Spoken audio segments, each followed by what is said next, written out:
Great.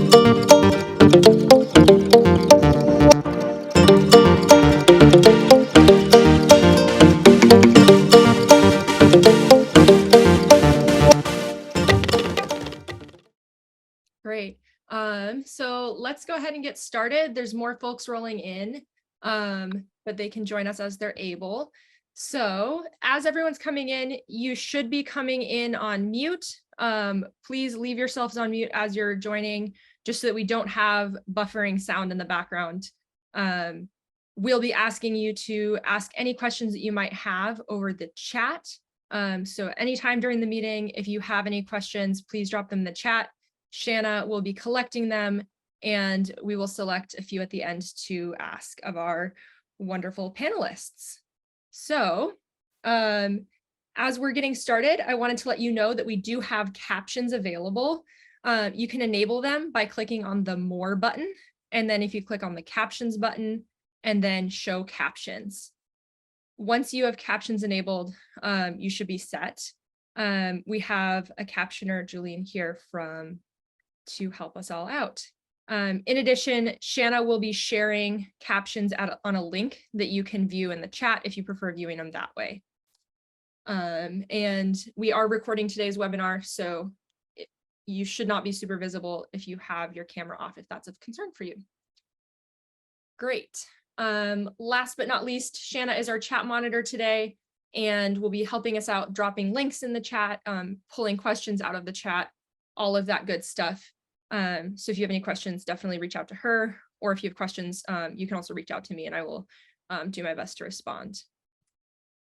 Great. So without further ado, we are going to start introducing our wonderful speakers.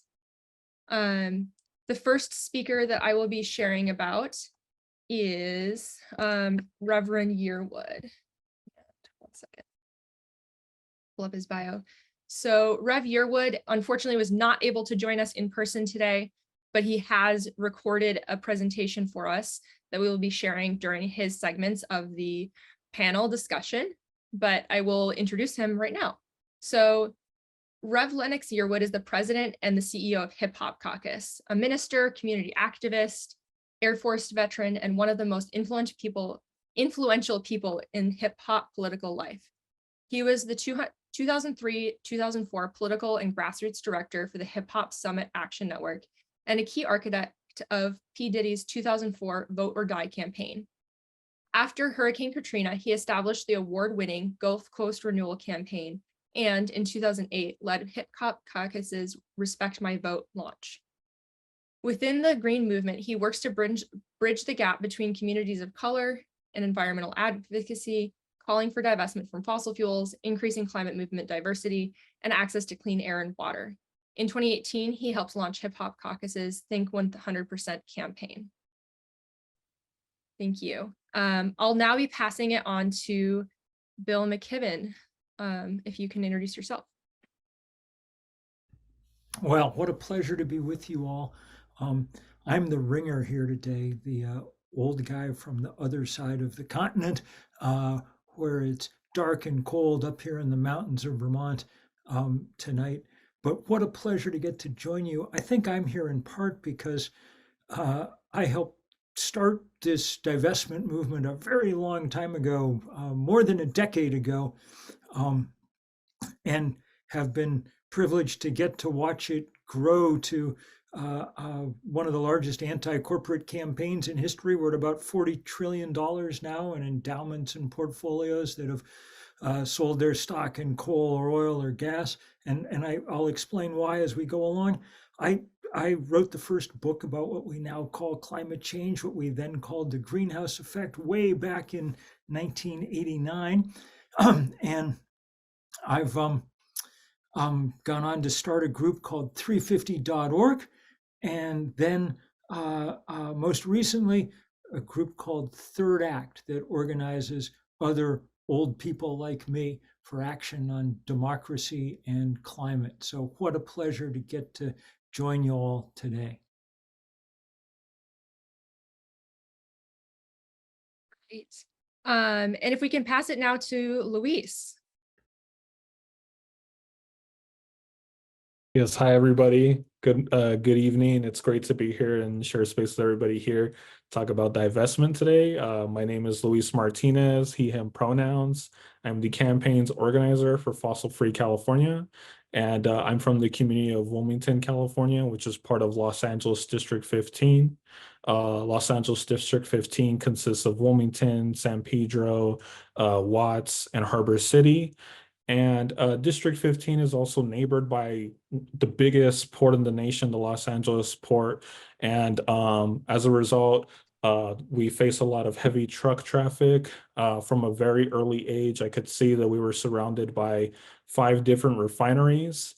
Our neighborhood is completely peppered with oil drilling wells.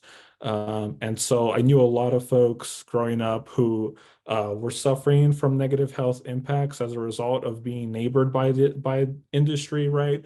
Folks suffering from chronic headaches, chronic nosebleeds, cancer, asthma. There's even folks who have carried fetuses to term that suffered from birth defects. And so what the fossil fuel industry's impacts have done to folks' health is very serious, and there are many pensioners within communities like mine, like Wilmington, and many communities just like it, where there's teachers that live there, there's state workers that live there, and they receive CalPERS and CalSTRS pensions. And I'm here to essentially represent communities like mine and saying that we no longer want oil drilling where we're living. We no longer want to suffer at the hands of the worst air quality, one of the worst air quality conditions in the nation. We don't want to suffer at the hands of refinery flaring, and most importantly, we don't want those industries in our community. But alongside that, we don't want our pensions to be funding that industry that pollutes our homes. And so I'm representing community voices like Wilmington and communities just like it throughout Los Angeles, but throughout California and throughout the country as a whole. So I'll go ahead and pass it back to you, Miriam. Thanks. Great, thank you so much. I see Shanna's note in the chat about we have exactly 100 folks here, so we did max it out, unfortunately. I will see if I can change that, but we might be stuck. So thank you all for being the first few folks here, I suppose. And I will pass it on to Fatima. Thank you. Can y'all hear me okay? Yes. Awesome. It's really good to be here. Thank you, Fossil Free California, for putting on this event. My name is Fatima Iqbal Zubair, pronouns she, her, from California Environmental Voters. I'm the Legislative Affairs Manager, and SB 252, the bill that is alive in the legislature, is a high priority bill for our organization. As the third part of the Climate Corporate Accountability Package, we were really excited to see our sponsored bill, SB 253, become law, as well as SB 261. And this is, we see it as completing the Climate Corporate Accountability Package. At California Environmental Voters, we believe we have the solutions already to solve the climate crisis, but we just need the political will. If any state can really act on climate with urgency, it should be California. My personal experience really brings me here to this work. I'm actually a former teacher in a frontline community in Watts. Don't live that far from Luis, actually. I taught in Watts, in a frontline community, taught in, sorry, one second. I lost my notes for a second. Okay, I taught in a community that was really, affected with contaminated land, contaminated water. Having environmental justice is a human right, should be a human right, but we know that, that we see the communities that are most vulnerable are really impacted by this crisis. I also have a son that's going to school in a frontline community, in Carson, that has been contaminated by fossil fuels for far too long. We know that this crisis is, affecting the most vulnerable. It's very real. And we also know people in communities have really been fighting, right, for this. They're very aware. They have the health impacts of it, as Miguel mentioned. But our politicians in our political spaces don't have the political will. And that's why we're here today. And that's what we're trying to advocate for, that it's time that we hold them accountable to really acting, true to the values of our state, which is divesting from fossil fuels. I believe that this is a preeminent issue of our time, and it's time that our state's values, match what we really stand for. And, the impact of this is that this is a bill, but really it's going to impact, children and vulnerable citizens. And it's a statement of really our values as a state to say, do we really believe in a climate just future, or are we going to just, follow the practices of the past and really not meet this crisis with the urgency it deserves? Thank you. Great, thank you. Let's pass it on now to Romari. Hi, everybody. My name is Romari Cash. I'm a student at Skyline High School in Oakland, California. I'm also a youth coordinator with Youth vs. Apocalypse, and I've been working with Miriam for quite some time now, and she's been an amazing person to work with. Just props to Miriam for being so amazing, because she always has, just the best energy you can ever meet with anybody. But I've also been working on the divestment movement for quite a while now, since at least around 2018, I believe, is when I started working with the divestment movement. I think you might have just muted yourself. Oop, my bad. Thanks. But I was around for the first bill. I believe it was SB 1173, I believe, and we've been trying so hard and continually trying to put our best foot forward ever since that got shut down. But since SB 252 came back around, we've been continuously working hard to get this pushed forward and continuously raise awareness about our cause and the bill throughout different schools through Oakland, talking to different teachers, talking to state and Senate members, just trying to get support wherever we can. Awesome. Thanks so much, Romari. Last but not least, we have Carlos. I'm going to add your spotlight.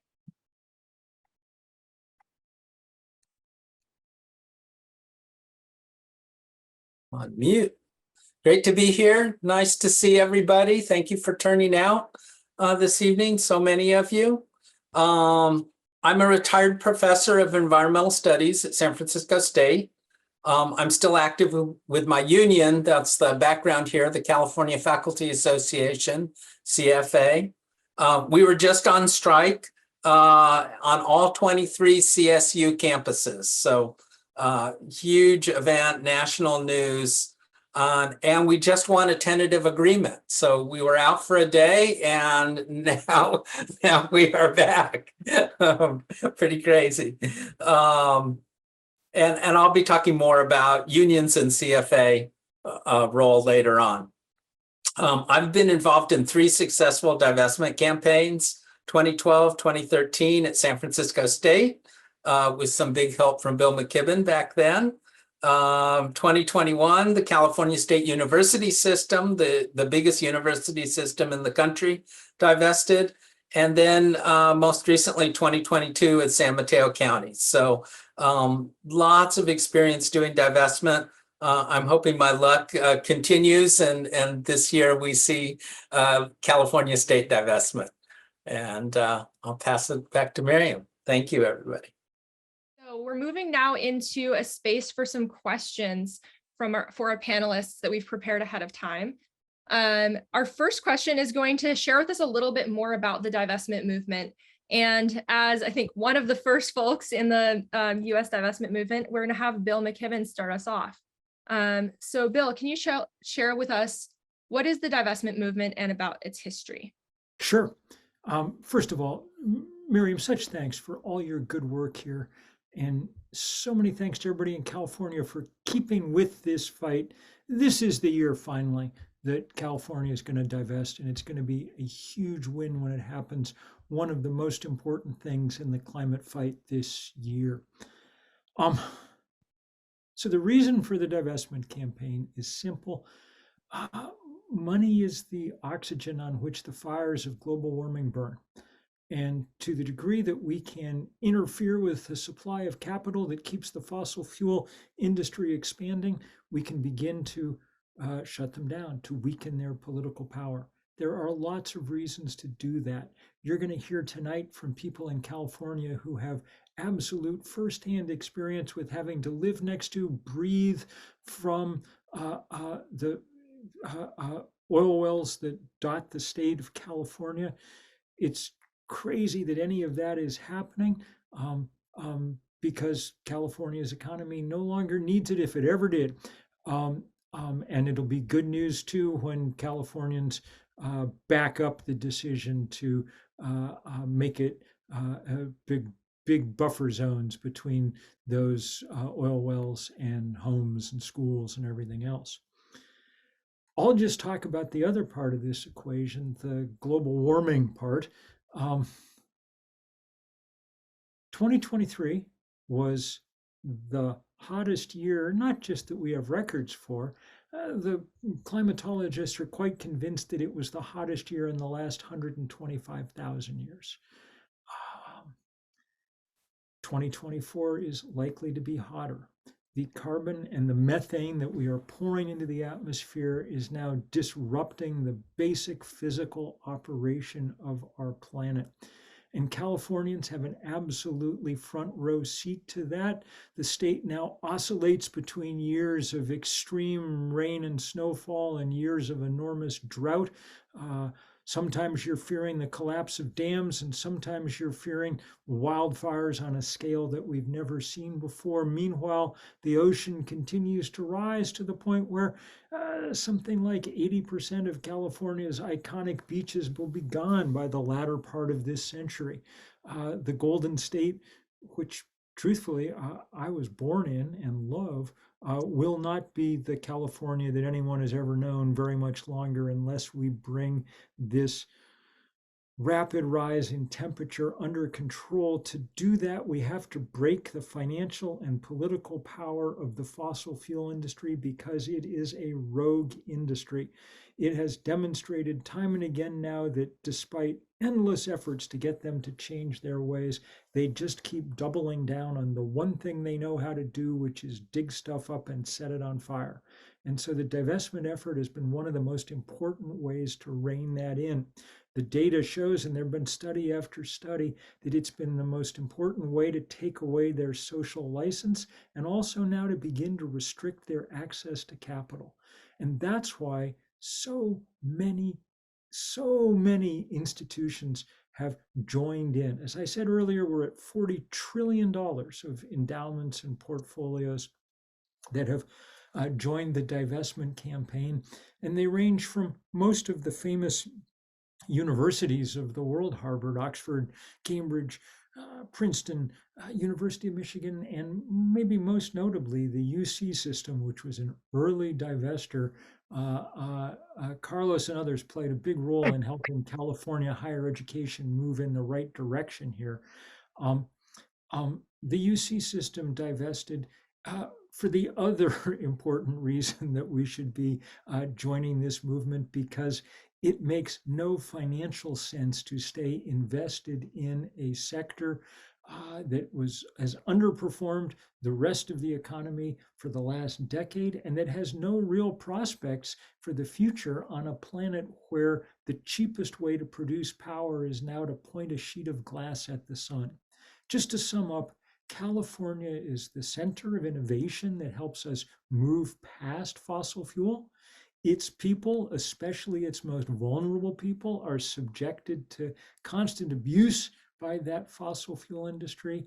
And California is exquisitely vulnerable to the rapid rise in temperature. So it makes no sense for for the pension system of the state to be trying to assure people's future, which is what pensions are about, by propping up an industry You hear making this, or do you want none of to? us have a future. So that's why SB 252 and divestment are so crucial. That's why I am so happy to play whatever role I can in helping. And that's why I am so grateful to all the people on this call who are really doing the work on the ground. it's been really fun to watch the creative efforts that everybody has been employed in. And I'll just particular shout out to Youth versus Apocalypse. They keep doing amazing things. And I think now that we've got Third Act up and going, my next job is to start something called Ancient People versus Apocalypse, because we're in it right behind you. So many thanks for everybody's leadership. Amazing. I am now going to be passing it to Carlos to share more about the California context.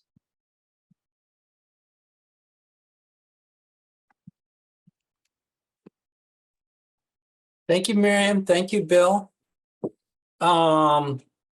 Yeah, fossil fuel divestment is all about climate change, the biggest environmental justice issue facing humanity.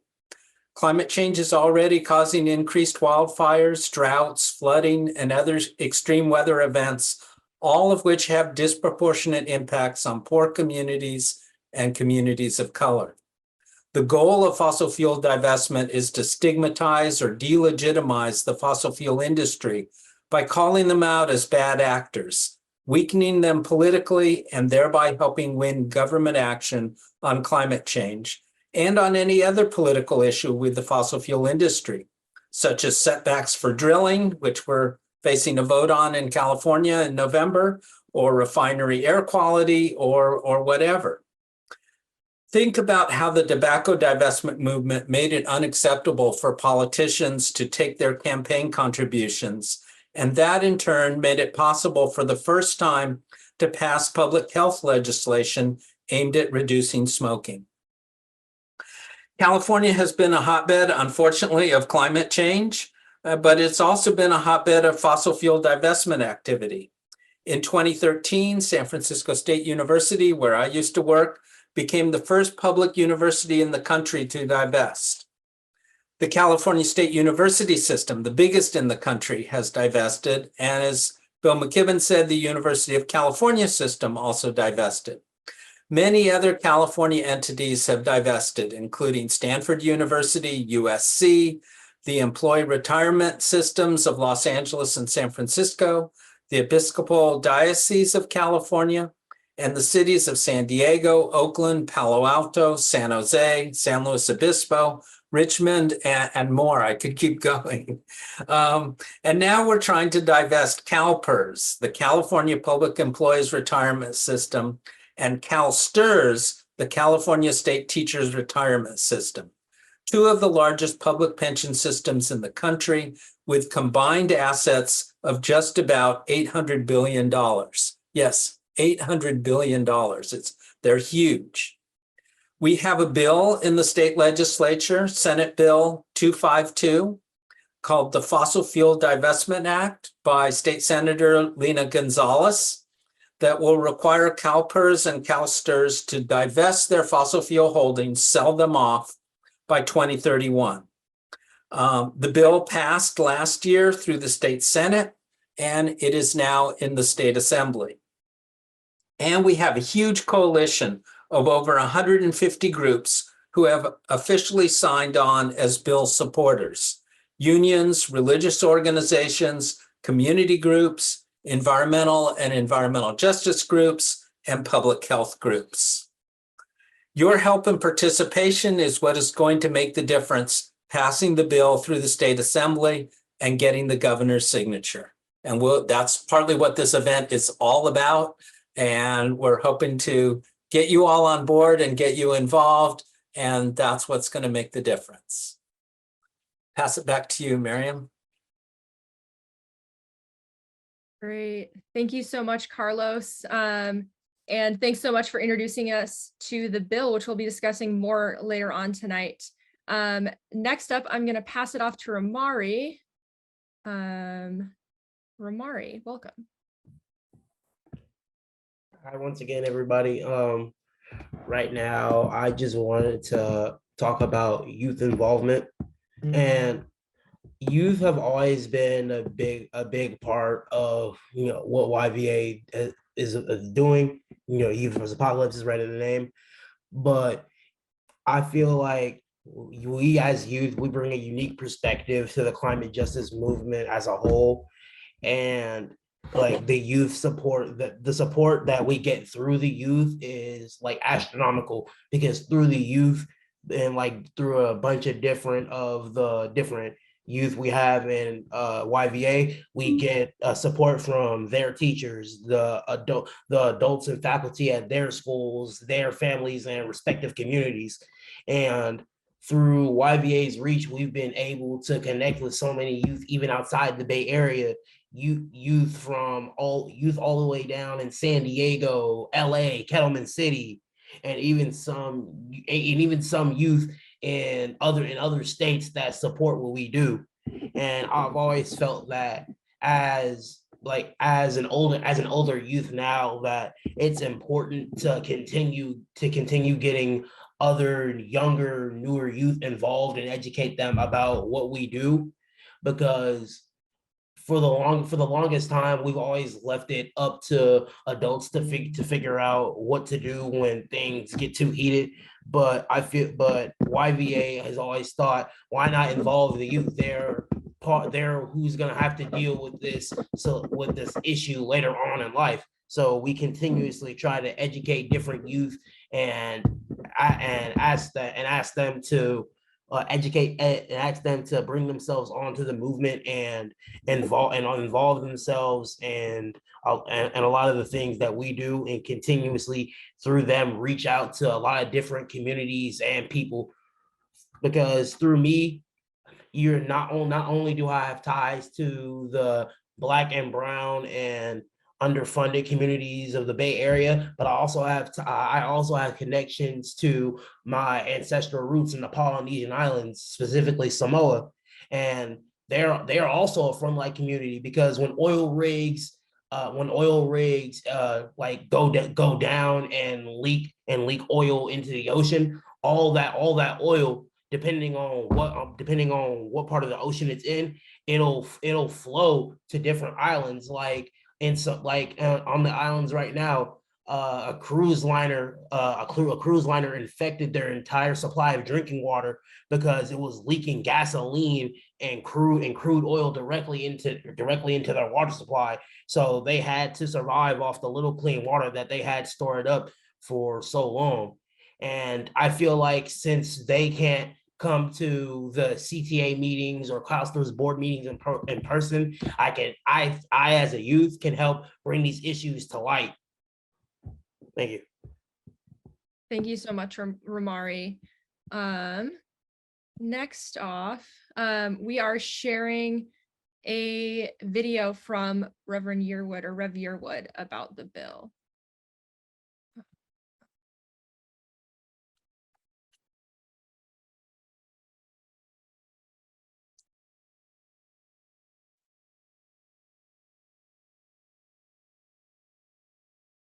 What is the divestment movement and what is its history is the question. Everybody, it's Rev Yearwood, President and CEO of the Hip Hop Caucus. And you've already heard from my dear brother Bill about the big picture. You've heard about what it means for California. You heard what it means from the youth perspective, which has been just a driving force for the past decade.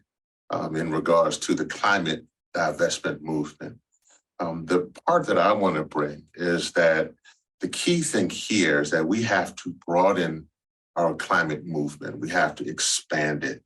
We need to get more people of color, brown and Black, indigenous. We need definitely more young people and folks from the queer community. We need more women leading in this movement. And so what divestment does is that it brings everyone in, and it allows them access, it allows them to be a part of this movement. And so it allows them to have some, as we would say, some skin in the game.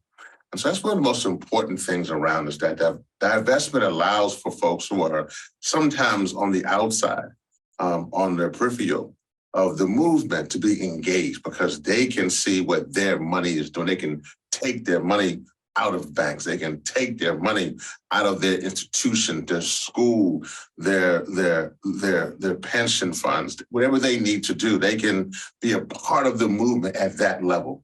That's one thing. The other thing, I think, in regards to the divestment movement for us is that it is a movement that has been successful, not only now, but in the past. The anti-apartheid movement in South Africa was a divestment movement that we literally build this movement off of. And that movement, which had tremendous stakes involved, was successful because it allowed not only for those in South Africa, but for all of those around the globe and the world to participate.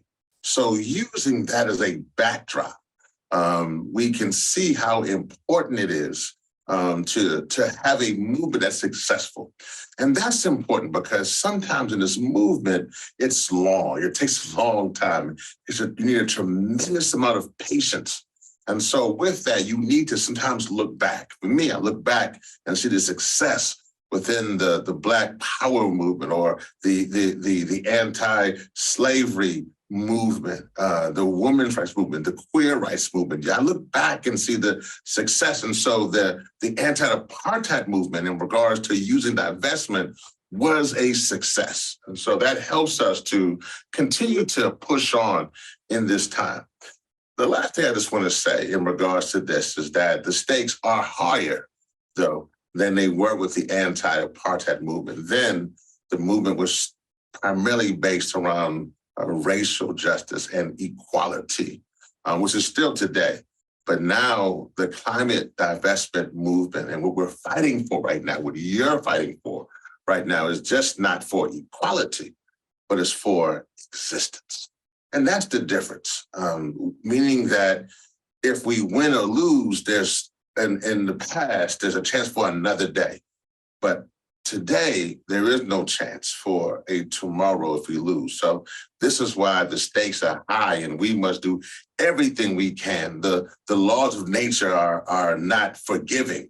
And so we must do everything we can, in divestment as one of the key tools in the tool chest of justice for today's climate activists. Amazing. Well, that concludes the first round of questions from everyone. And we are now moving on to another question. So our first up speaker will once again be Reverend Yearwood or Rev Yearwood. And the question is, why does divestment matter for frontline communities? What would divestment mean for frontline communities?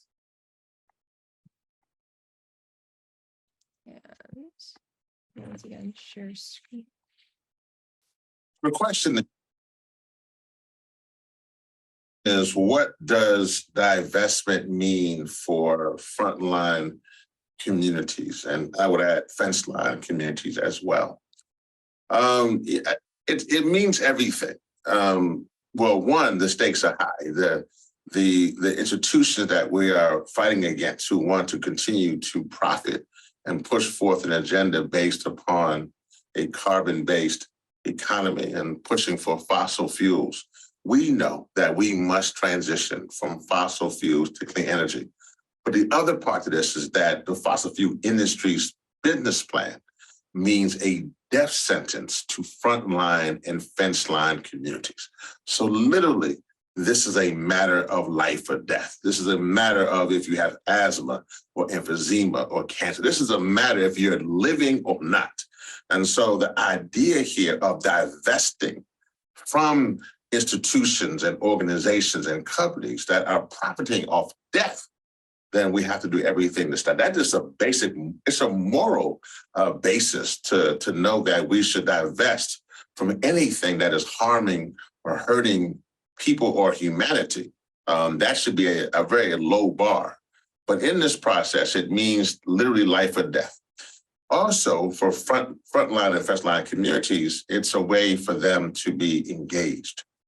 Sometimes in this movement, it's hard for those communities who have little resources, or in many cases, they are the sacrifice zones themselves. They are the place they are living. We know that 68% of particularly Black people live within 30 miles of a coal-fired power plant. So they're living right next to those who are committing the crimes. And then you have these institutions and these states, these companies who are benefiting off of the greed, off of them, who are profiting off of the death of these communities. And that is a non-starter. And so, but it allows for those communities who are sometimes living on the front line and the fence line of these things to divest. I'll give you an example. We're coming up on the 1-year anniversary of the train derailment in East Palestine, Ohio. And in that derailment, there was carrying around vinyl chloride and petrochemicals.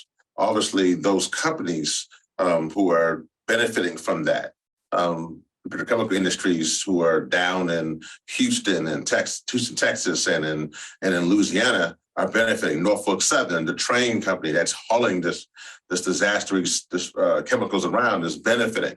And so we can divest, and the banks that are funding this, the Chase and the Wells Fargo's and wherever other bank is funding this, and then they're benefiting from this. So if we can begin to pull our money out in states who have their pension funds and other types of mechanisms are benefiting, we have to stop that, because you're benefiting off of the death of let that sink in. You're benefiting off of the death of frontline communities.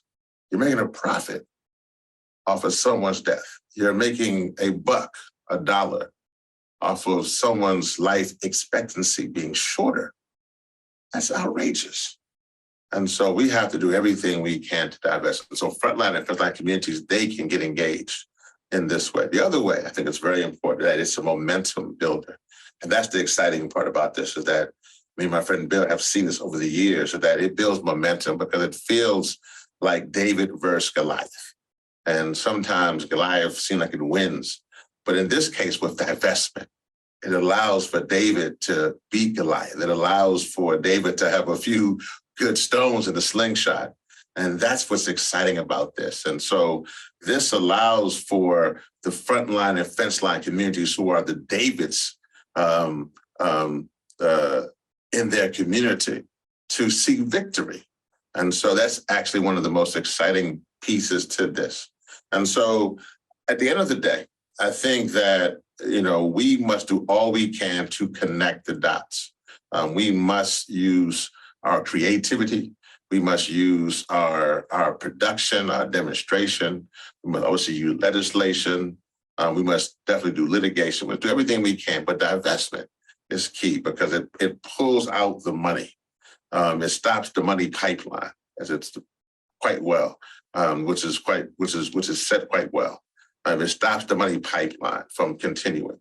So from our standpoint, we are with you in solidarity. We are with you in this movement. We've been in regards to pushing for divestment. And please check out Hip Hop Caucus for more information. Check out some of the podcasts we've done on The Coolest Show on divestment, and check out just being a part of ensuring that frontline and first line voices are at the forefront of this conversation and all that we do. Thanks so much. All power to the people. Great. Thanks so much, Rev Yearwood. And now with that, we are going to be passing it back to the speakers in the room today. So next up, it's Ramari.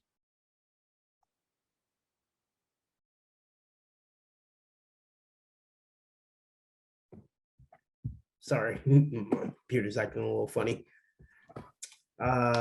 So to me, I feel like the reason divestment is so important to frontline communities is that it helps address environmental justice concerns by shifting investments away from fossil fuels. And through that, we can reduce the harmful impacts on these communities, such as air and water pollution, and the disrupting of sacred grounds, like the pipelines and drilling that's happening on indigenous lands. and the devastation of tribal communities in Eastern Africa, and also the protection of shorelines in the Polynesian islands, continually getting them their clean drinking water and keeping their resources fresh. Because by getting rid of their clean drinking water, you're also diminishing one of their main exports, which is fish, and which is one of the main things which is eaten on the island. So just by polluting their water, you're already diminishing and harming that community by that much more, just by getting rid of clean drinking water. And I feel like that no matter what we try to do to prevent these things from happening, frontline communities will always be affected by the causes of not divesting from fossil fuels, because the longer time we go without divesting, I feel like more and more communities start to suffer even more, from the villages in the Congo to the people in the Amazon rainforest that are being butchered. I always feel that no matter what, not divesting affects communities in so many more ways than just climate change. And it's always been a heavy thing to think about, because when you think about how communities are affected, a lot of people only think about do they have clean air, do they have clean water, but it affects those communities so much more than that. When people are displaced from their homes, and people are constantly being pushed away from their tribal lands.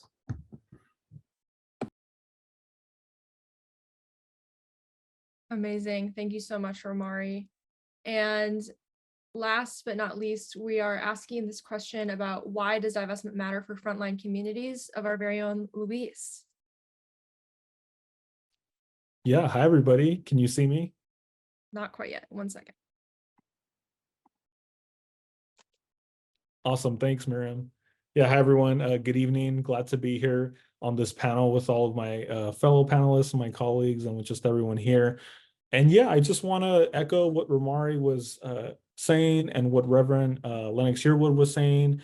And in addition to this, in frontline communities, as I was mentioning earlier during the intros, I'm from Wilmington, California, which is a frontline community, right? It's surrounded by 5 refineries. It's peppered with oil wells, and we're neighbored directly to the biggest port in the nation, the Los Angeles port, the Port of Los Angeles.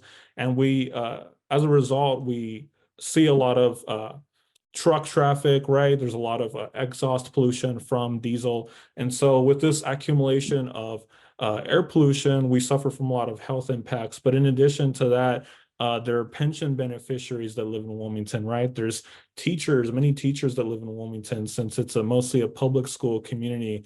I went to 2 elementary schools in Wilmington. I went to the middle school, and then of course I went to Phineas Banning High School in Wilmington. And so I grew up with teachers who are part of Los Angeles Unified School District, which is one of the biggest school districts in the nation. And of course, they're under their union is UTLA, United Teachers of Los Angeles, which is one of the biggest teachers union in the nation also. And they're a part of CalSTRS, right? They're CalSTRS pension beneficiaries, which is one of the biggest public pensions in the state, along with CalPERS. And so there's CalPERS pension beneficiaries, there's CalSTRS pension beneficiaries that come from frontline communities, that live in frontline communities. And so divestment matters for frontline communities because they're directly being affected, right? Their pensions are funding the same industry that's polluting their home. And so now frontline communities like mine and communities similar to mine are coming to the table, and we're organizing through this legislation, through SB 252, to say that we want our pension funds to stand in solidarity with us and by divesting away from fossil fuels, because fossil fuels not only have contributed and are the leading cause to climate change, but they have contributed to negative health impacts that folks experience in our communities, chronic nosebleeds, chronic headaches, cancer, asthma, birth defects. This is all as a result of living directly near, neighboring, in fact, refineries, oil wells, and other pollutants. And so we don't want oil drilling where we're living anymore. We don't want to experience refinery air pollution, refinery flaring when refineries burn excess oil and they begin to emit flaring, they begin to emit fire from their pipes. They do this in Wilmington in the hottest of summers when there's record level heat in Los Angeles. The refineries that neighbor my communities, the 5 refineries that neighbor my communities, are flaring when it's already hard to breathe outside, when there's already lack of green spaces in Wilmington. It's mostly concrete, it's mostly sidewalks, and it's mostly busy streets. We have a lack of green spaces. It's already devastating to experience a summer in communities like mine. And during those summers, these refineries will flare because it's saving them money. And then they'll claim that flaring is actually a good thing, that it's actually protecting communities. And that never has made sense to me, because that has always been quite the opposite. Folks have always suffered at the hands of refinery flaring. And in fact, just this past weekend at Warren E&P, which is a refinery in Wilmington on Anaheim Street, on already a very rainy day in Los Angeles, they had an oil pipe that burst. And this oil pipe was spewing like a fire hydrant, but instead of water, it was spewing oil from the refinery onto the street during a rainy day, right? And so it was spewing onto the street, making the street even more hazardous to drive on. It even hit 2 community members that had to get checked out to make sure that they weren't feeling an impact due to their exposure to being hit by oil. And so this is the type of impacts that frontline communities go through every single day. And so divestment means that our pensions could essentially express solidarity with the communities that their workers come from by divesting from these fossil fuels. And it also means that it's a path forward. Divestment is a path forward ultimately to fossil fuel phase out from our frontline communities, and ultimately repurposing the land that these oil wells have been established on for community gardens, for creating systems that will allow communities to become autonomous, where we won't have to rely on outside sources to provide for ourselves. We can create community gardens, after school centers, senior centers. We can create more housing, right? This is what ultimately divestment means for communities like mine, for frontline communities who for so long the fossil fuel industry has neighbored them and has put negative health impacts upon them. And if I may, if I could spend a couple of minutes to share my screen here, there's an amazing tool that we have sort of created here at FFCA. I'm going to go ahead and share screen now so that I could show that tool to everyone here.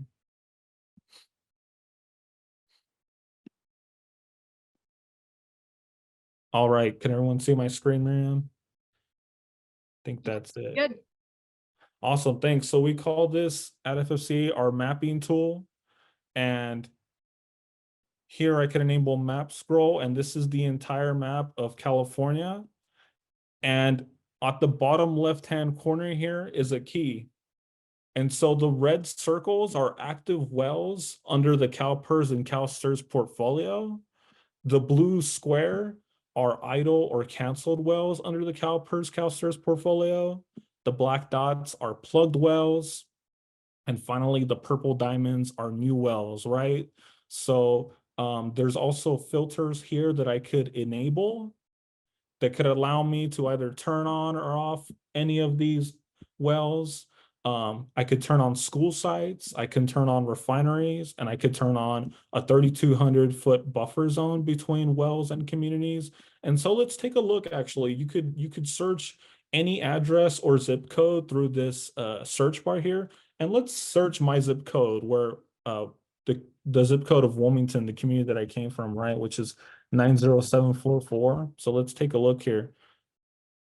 So this doesn't even encompass all of the wells in Wilmington, but this encompasses only the wells in Wilmington that are under the CalPERS and CalSTRS portfolio.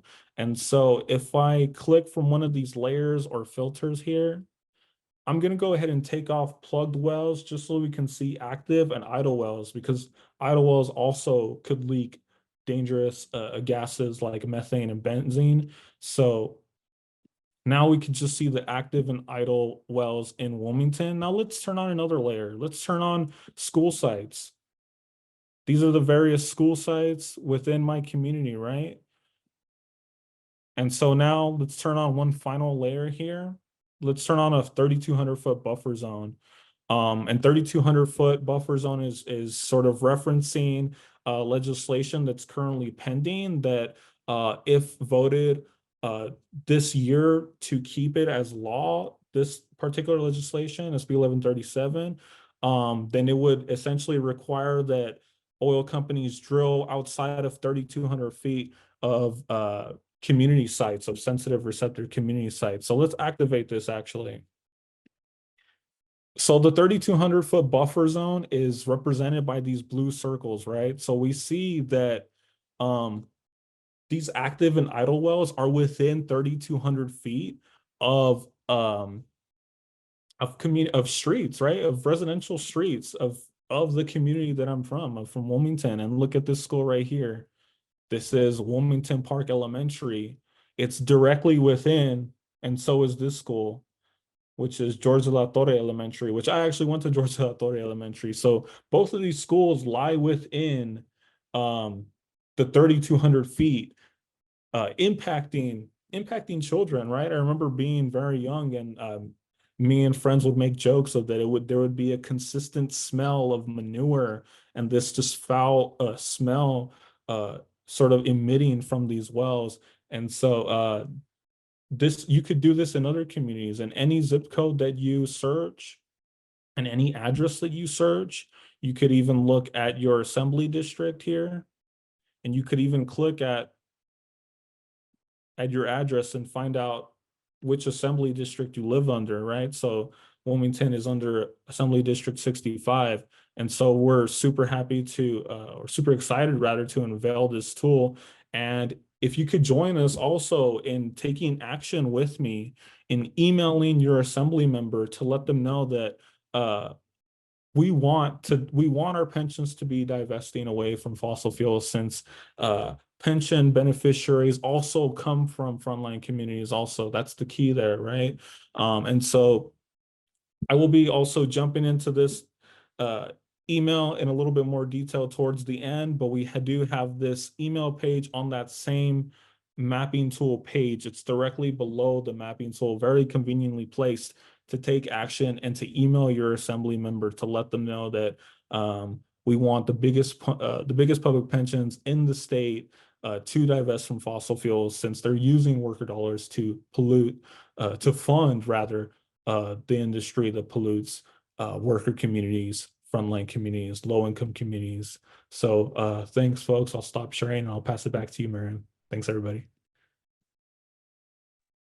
Great. Thank you so much. Let me make sure that, oh yeah, thank you. I'm spotlighted. So Shanna just dropped in the chat for you all the action that Luis was showing on his screen just a moment ago. Would love if while you're here in this moment, you can take that action, make sure that your assembly member gets contacted and help amplify the call for the divestment bill. Now we are going to be transitioning to another question, and one that I've seen a couple questions about in the chat, so you'll be happy to hear that it is one of our main questions. What is the role of labor in fossil fuel divestment? Could you speak to or address concerns that workers might have about divestment, such as job or pension security? And we're first passing it to Fatima. Yes, thank you for that. I did see a lot of questions in the chat, Miriam, so I'm glad we're getting to this, and we're going to get to more actions as well. I see people are really curious to know what they can do to help, which is really amazing. So one thing I'll share is, like, I'm a former union member in CTA, and as well as I, live in not only that, I live in a community actually, probably the same assembly district as Carlos. It's one of the assembly districts where the oil industry has a lot of union workers, right? And I can understand what that means, right? As a progressive, as someone living in that community, to protect the working class, protect union jobs, especially when something like over 50% of our states under the poverty line, the value of labor, right? The value of having a good union, it makes sense. I understand it. But the thing is that we don't have to choose between protecting the working class or our climate just future, right? What's essentially happening that a lot of speakers have spoken to is that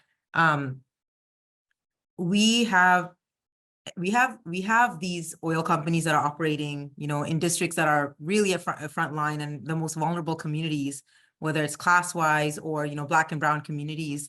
And we're doing a disservice, right?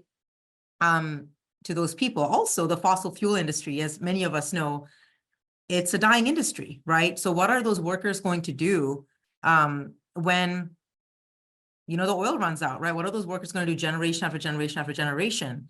And that is the question we have to answer. And that's why we need the political will to really start thinking, right, about what a green economy with good labor jobs can look like, which will also protect us and protect our communities.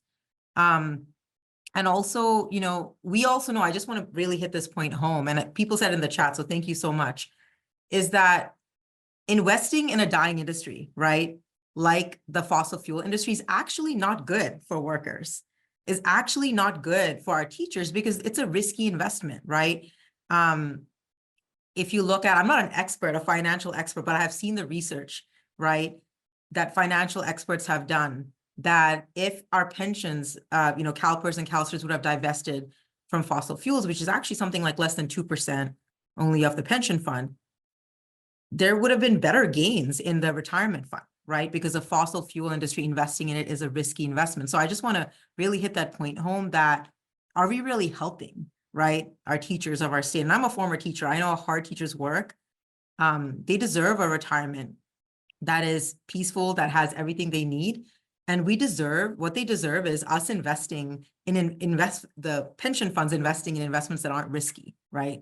That is not good for their pension. And so it is our job to protect the pension funds, but by divesting from fossil fuels and investing in less risky investments, right, it's going to be better overall. And that is the message I really want to drive home. And that's why divestment is a must, not just for a climate just future, but for the protection, right, of our teachers' retirement funds, and to make sure that that the fund is investing in less risky investments. And so there's no contradiction, is what I'm trying to kind of drive home here, between protecting workers, whether it's oil industry workers who need to think about generation after generation of their future jobs and creating good union jobs in a green economy, right? Or whether it's protecting our teachers and their pension funds and making sure that, we're divesting from fossil fuels because actually it's good for the pension fund and its returns.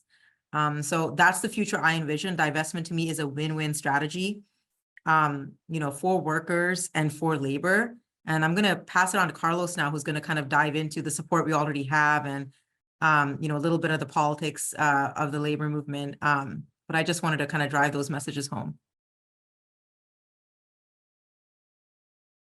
Thank you so much, Fatima. Yeah, I'm going to continue on talking about unions, and I'm going to finish with something really practical for those of you who are union members, of something that you can do, something that we're just about to launch. Because I see in the chat there are a bunch of, which is great, like what can we do questions. And that's what we want out of all of this. My union, the California Faculty Association, 10 years ago realized that as CalPERS members, we had an opportunity with divestment to do something about climate change. 15 of our 23 locals passed resolutions calling on CalPERS to divest, and ultimately our entire union statewide got on board and is actually a co-sponsor of the divestment bill along with Fossil Free California. So we're playing a really big role in all of this and are really proud of that. Just a couple of things, if you are a labor person, to put you at ease. If you're a CalPERS or CalSTRS pensioner, please rest assured that the research overwhelmingly shows that divestment is a good financial move for the pensions. And the strongest example of this is the city of New York.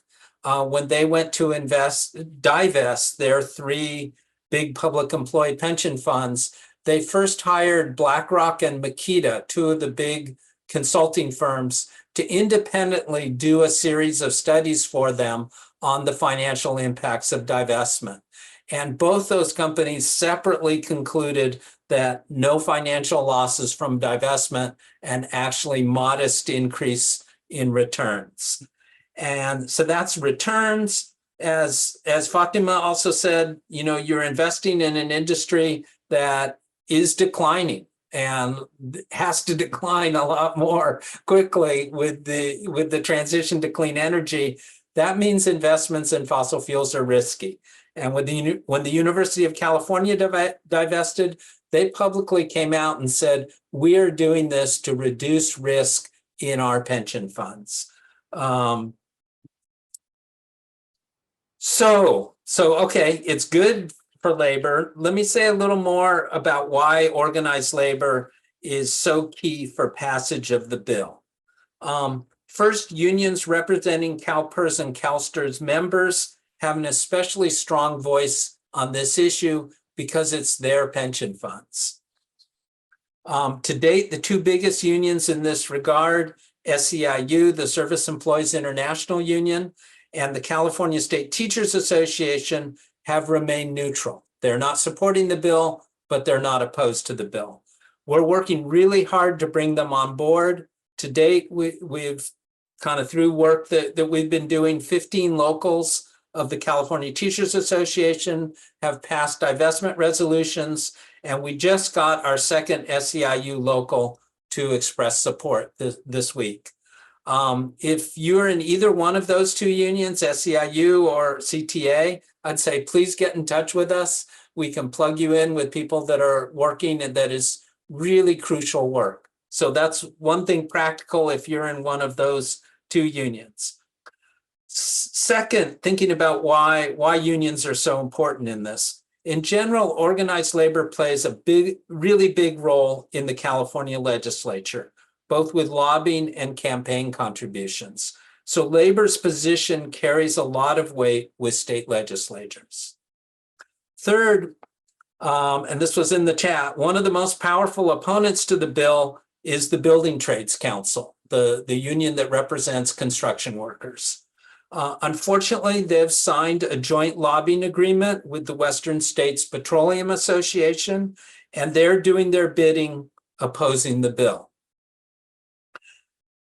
It would be great if we could get the building trades on board. I think that's very unlikely. Most importantly is how can we counter that?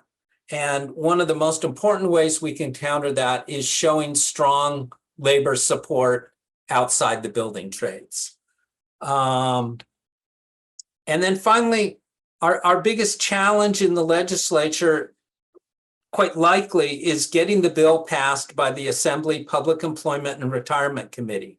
The chair of that committee, Assemblywoman Tina McKinnon, has told us quite directly and bluntly that she wants to see more labor support for her to get on board. So those are a whole bunch of reasons why labor support is crucial. We already have many unions on board, including the California Faculty Association, the California Federation of Teachers, the California Nurses Association, AFSCME, the American Federation of State, County, and Municipal Employees, California, and the NorCal District of the International Longshore and Warehouse Union, altogether representing about 500,000 union members. So that's a really strong labor coalition, but we need and want to build it even stronger. So here's something really practical that we're working on, and that we hope some of you who are union members, or all of you who are union members, could get involved with this. To help demonstrate to state legislators that union members support divestment, we've started a union member sign-on letter. It's like the sign-on letter that you just earlier in this program got to sign on to, but this one is just for union members. So we're aiming to collect about 3,000 signatures on the letter by this June. That's a big reach. If you're a union member, we could really use your help. So as part of the follow-up materials from this meeting, the sign-on letter is not ready yet. So, but it will be ready soon. So as part of the follow-up from this meeting, you will be getting a link to the sign-on letter. If you're a union member, please, please, please sign on. Secondly, even more importantly, share the letter with your fellow union members, your friends at work that are in the same union.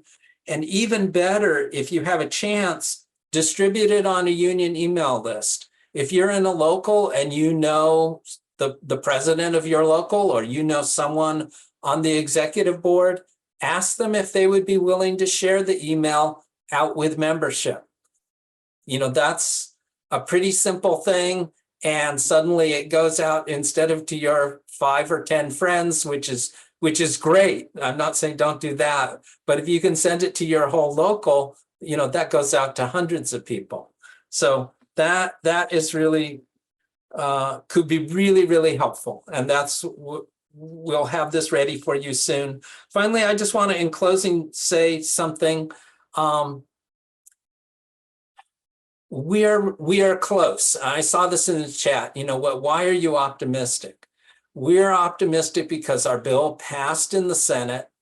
We look at the lineup of senators and, we can tabulate every single one of them, look at their history of voting on climate legislation and go, we have a really good chance of passing this bill. So, that's not to say it's easy and we need your help, but it's also to say we have a real potential to win and to win this year. And so we hope that you join us. I'll pass it back to Miriam. Amazing. Now we are going to be getting into the meat of what some of the questions I feel like are moving towards. So you're all anticipating our movements, which is exciting. And we are going to be asking the question of Fatima, what's up with the divestment bill? Like, how can we take action? What's next? Tell us more, get us involved. If that's not enough questions, you can keep asking versions in the chat. So Fatima, it's all you. Yeah, there's so much. First of all, I want to say I love the excitement of everyone in the chat. They're like antsy to do something, and that is what the organizing spirit is. So it's just really uplifting to me as someone who lobbies in Sacramento for this bill and works with Miriam and Carlos and the sponsors to get this through. So what I'll share with is a lot of people want to know kind of strategy, right? So Carlos kind of outlined it. But just to say it one more time, this bill passed its first house in the Senate, and it's in the Assembly. It has to pass through one committee. And Tina McKinnon, Assemblymember Tina McKinnon, is the chair of that committee. We need to get it through that committee. That committee, may not be easy. So I'm sure, we're going to be working with Miriam and CFA to send out action alerts when the time comes up. It'll probably be heard a bit later. It has to be heard before July, that committee. But we are mobilizing, so we'll send you some action alerts to who the members are and things that you can do. And then, as Carlos said, it needs to hit the Assembly floor. I just wanted to share, someone had asked, SB 253 and 261, what are those bills? So I apologize for just listing out numbers and not talking about what those bills are. Those bills were really tough. The opposition Carlos talked about, we had that same opposition. Pretty much, I want to say, maybe not 1-to-1, but it was pretty identical. But the way we got it done, honestly, the questions being asked is a multifaceted strategy. We had a lot of grassroots folks talking to their legislators. We ran a project, doing that. And I think we're going to do something similar with this bill here. We also, really made sure this bill was heard a lot, whether it's in editorials or in the press, right? We made sure this bill was getting a lot of traction. So that's an important strategy as well. And so that's where we need your help. I know Shayna was posting, reaching out, that link to reach out to our Assembly members. Maybe we can post that again. That is a really easy thing to do, probably in 2 minutes. But it is doable because we did it with big bills last session, SB 253 and 261, which basically 253 said that corporations that do business in California that are worth 1 billion or more need to disclose their emissions, their scope 1, 2, and 3 emissions, which, Carlos talked a lot about the truck emissions, the emissions that come from the supply chain that are really doing that in frontline communities. That was SB 253, and that passed and got signed by the governor. SB 261 required companies to disclose their financial risk. Companies doing business and worth 500 million or more. Those bills had a lot of opposition, like I said, and we got it done because we had a big coalition like this. And I believe this is the year we can get it done for 252 and really have corporate accountability all around in climate. I just wanted to quickly shout out Senator Lina Gonzalez. Like, I know she's been mentioned, but she's really taken on tough bills. And I just want to applaud her for carrying this bill, and Senator Stern and Senator Wiener for co-authoring this bill as well. And also, before I pass it on to Luis, who's going to go into another direct action you can do, I want to plug in. Some of you might be wondering, how is my legislator doing on the environment? Carlos alluded to this. Well, at EnviroVoters, we do an annual scorecard. Yes, and so a big part of our organization is accountability. And we have a scorecard, so I'll be posting it in the chat. Our 2023 one is coming out really soon, I believe in February. So it's really updated. So if you want to know if your legislator is going to vote yes on this bill or no, you could probably tell by their score. If they got a C or an F or even a B, probably want to reach out to them. I'll post that scorecard link in the chat. For now, it'll be 2022. The 2023 one will be released soon. So I just want to end with, we need our assembly members. We need all of you, big picture, to reach out to your assembly members in whatever way you can. Mobilize your community to advocate, because, the thing I'll end with is that Sacramento, right? You're right, has big oil, lobbying. Like we heard the building trades that are aligned, like Carlos mentioned, with big oil, unfortunately. And it's really our job. We're greater in numbers. We might not have the money, but we're greater in numbers. So with the organizing strategy, with advocating, these legislators care about votes of their constituents. They're going to care if, you're not going to give them their vote because they don't vote yes on this bill. So that's what it's really going to take, is that sort of political pressure. And that's really what it comes down to. So I'll post a scorecard, and, maybe someone can post a link to email your assembly members again, and we'll be emailing more actions to you, I'm sure. Like Carlos mentioned, the labor, if you're in the union, the labor letter, and so on and so forth. Okay, I'm going to pass it on now to Luis, who's going to talk about more call to action. Amazing. Thanks so much, Fatima. And we now have Luis. Thanks, Fatima. Yeah, that's a perfect segue into just highlighting the assembly letter again. I just dropped the link in the chat for folks again. And yeah, so this is super crucial in pushing members to vote yes on SB 252. It's going to be taken up on the assembly floor this year. It needs to pass 2 committees, the Public Employment Retirement Committee and then the Appropriations Committee. And after it passes those 2 committees, it will hit the assembly floor for a vote. So our email to your assembly member reads, we need your help passing SB 252, which would require CalPERS and CalSTRS, the 2 biggest public pension funds in the country, to divest over $14 billion from fossil fuel companies. Teachers and state employees have made their voices heard. Our retirement savings shouldn't be used to capitalize the fossil fuel industry. Over 15 statewide unions representing over 480,000 Californian workers, as well as 140 organizations, have signed on in support of Senate Bill 252. When you email your assembly member, let them know any union or organizational affiliation that you might be affiliated with, right? We also encourage you to share your personal reasons for supporting SB 252, such as the improved financial pension returns for workers, or the ways it combats the climate change, the climate crisis, right? How it'll advocate for frontline communities, right? Frontline communities are affected by, of course, drought, wildfires, extreme heat, floods.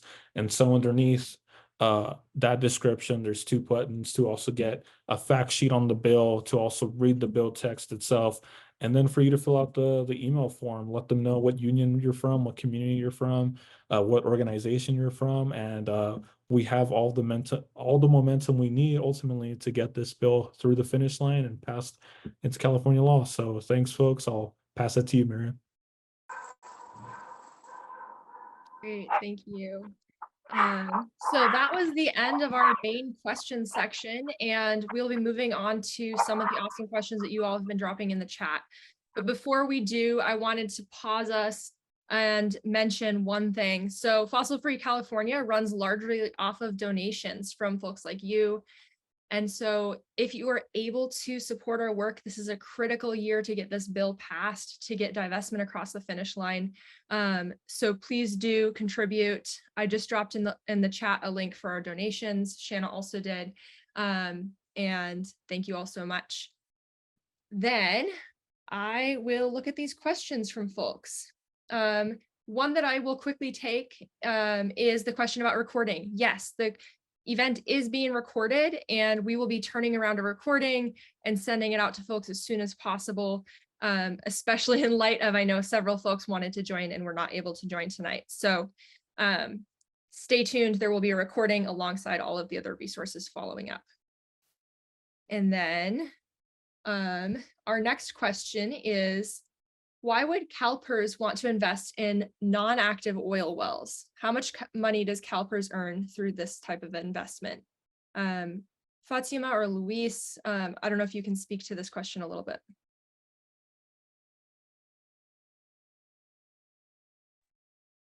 Did you want to? No, Take you, it- you go for it, Luis. Yeah, so why would CalPERS want to invest in an idle well? Well, I know that a lot of these wells are considered abandoned, and so in all honesty, I'm not sure what the financial benefit would be to invest in an idle well in particular, right? And so that just further drives the point here that the fossil fuel industry as a whole is a declining industry. It's one that's costing workers billions of dollars. And the study that Fatima mentioned that they lost $10 billion in the span of 10 years from not divesting from fossil fuels. And so, you know, I'm from a frontline community, so I'm not sure why you would invest in a abandoned well, right? That doesn't make any sense to me either. But it just speaks to the sort of outdated nature of the fossil fuel industry and just the further need to divest further, because it's not really a responsible investment, right? It's, I think, in my opinion, it's against pension fiduciary duties to continue investing into not only this dying industry, but a harmful industry, a polluting industry. And so, yeah, that's what I would say to that. Thank you. Moving on to the next question. Ramari, I think this one is maybe best suited for you. How are youth participating in divestment? Well, for the longest time, the most we could do was just go to the CalSTRS board meetings. And after a while, we we pushed and pushed for CalSTRS to hear us out, but they just weren't having it. So after a while, we started reaching out to other ways to get to the solution. So we started talking to the CTA. We started going to the CTA. We started going to the CTA conferences. We started talking to different schools and school districts inside of the Bay Area, and we constantly just been doing our best to get our message across and get this bill passed. But I've always felt that no matter what we do, CalSTRS would never just up in front agree with us and get this passed. So we tried to continuously find different avenues and different ways to get this passed. Great, thank you so much. Our next question is about targets. So Fatima, maybe I'll pass this one to you. Is there a list of which assembly members are in support of SB 252 and who really still needs convincing? Yeah, so we're not at the point yet where we can release specific names, but I'm gonna plug in our scorecard again because someone mentioned, you know, their assembly member, right? I'm not gonna bash on anyone here, but you will know if your assembly member needs that push. A pretty easy way to see is how they voted on previous climate bills. So I would say that maybe someone can post also the STRS committee members. That's the next committee this bill is going to be heard in. So before it can even get to the floor, we need to make sure that those committee members can vote, you know, to push this bill through. So Assemblymember Tina McKinnor, if you're in her district, please contact her, and also the committee members there. So if someone can post that, that'll be awesome. So that's the best way to, I would say, strategy to do it is to look at the previous scorecard from 2022. There are some new members in 2023, and if you join EnviroVoters, we'll release that scorecard so you'll know how, if your assembly member is a first-term member, how they did, and if you should really contact them. Our scorecard also has a way you can contact them when you go to their score. And the second way is, just focus for now on the PERS committee members, even if you're not a constituent in the committee members district, because it has to get through that crucial committee. Please send them an email, please contact them. If you go to the link that Miriam posted, Miriam, I believe they have their email, right, and phone number where you can call them. So that I would say is the best strategy right now to really get a lot of calls and emails into that committee. That's the most urgent thing because it gets to the floor after that. Great, thank you so much. Passing a question to Luis and perhaps the other presenters as well. What would help to expand involvement of the frontline communities in this work? Yeah, thanks, Miriam. I think what would help expand this work in regards to involving frontline communities is building relationships with frontline communities and letting them know that we're not trying solely or merely to just organize and mobilize folks to do an action item, right? We genuinely care about the living conditions in their community, about the air quality conditions in their community. That's where I come from, since I was raised in a frontline community. That's sort of my perspective, that I genuinely care about the air that folks breathe in Los Angeles, in Tina McKinnor's district. She's the chair of the PERS committee. I genuinely care about the conditions in which these folks live in. And so I think expressing that care in the form of like outreach events and being present in the community, getting folks of all sort of identities there, getting folks from faith communities involved, of course, getting teachers and other union members involved, getting families and the youth involved in these frontline communities is key. And again, driving home the point that we're not doing this for some like abstract political agenda. We're doing this because it affects your air quality, it affects your home, and we care about the conditions in which you live in. And so I could relate to the conditions in which a lot of these communities live in. And so as a result, conducting these community outreach events, providing free material resources, free food, free water, free clothing, and then having these conversations about the wells that neighbor homes, the wells that neighbor schools, and then going forward with that, there's this bill that would require your pension. If you're a teacher and you receive a CalSTRS pension, this bill is going to require that your pension no longer funds the same industry that's polluting your neighborhood. And as a result, we could then, your pension could then hopefully allocate those funds into more benefits for you, right? More funds for your retirement. And so that's the sort of angle that I always take with me in regards to community organizing, is that we care about the conditions in which these communities live in, and that's ultimately what's at stake here. Not only the dollars that are being used, worker dollars that are being used, but the industry that folks have to live near, right? And so that's how I address it. Great. Romari, as you're answering this question, I'd love if you can tie in one more, if you can. Like, why are you hopeful about divestment this year?